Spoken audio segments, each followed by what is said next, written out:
نحمدہ ونصلی علی رسولہ الکریم اما بعد فاعوذ باللہ من الشیطان الرجیم بسم اللہ الرحمن الرحیم۔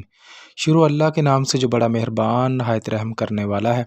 آج کا عنوان ہے خواب میں چاول دیکھنا۔ اگر کوئی شخص خواب میں چاول دیکھتا ہے تو اس کی کیا تعبیر ہوگی، آج اس کے حوالے سے ہم بات کریں گے۔ خواب میں چاول دیکھنا مال ہے جو بقدر چاول دیکھنے کے حاصل ہوگا۔ اسی طرح اگر کوئی شخص خواب میں دیکھے کہ پکے ہوئے چاول کھاتا ہے تو دلیل ہے کہ مراد پوری ہوگی اور خیر و نیکی برکت ہوگی۔ اگر دیکھے کہ پلاؤ کھایا ہے تو زیادہ بہتری ہے اور نیکی کی دلیل ہے، اور دودھ چاول کا کھانا نہایت ہی بہتر ہے۔ اور دیکھے کہ دہی چاول کھاتا ہے تو اس سے غم وغیرہ کی دلیل ہے۔ اسی طرح خواب میں چاولوں کا دیکھنا 3 وجوہات ہو سکتی ہیں۔ اول، مال جان میں برکت دولت کی طرف اشارہ ہے۔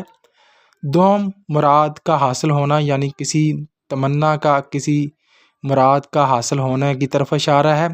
نمبر 3، خیر و برکت کی طرف اشارہ ہے۔ لہٰذا یہی اس کی تعبیر تھی۔ اپنا ڈھیر سارا خیال رکھیے گا۔ اللہ حافظ۔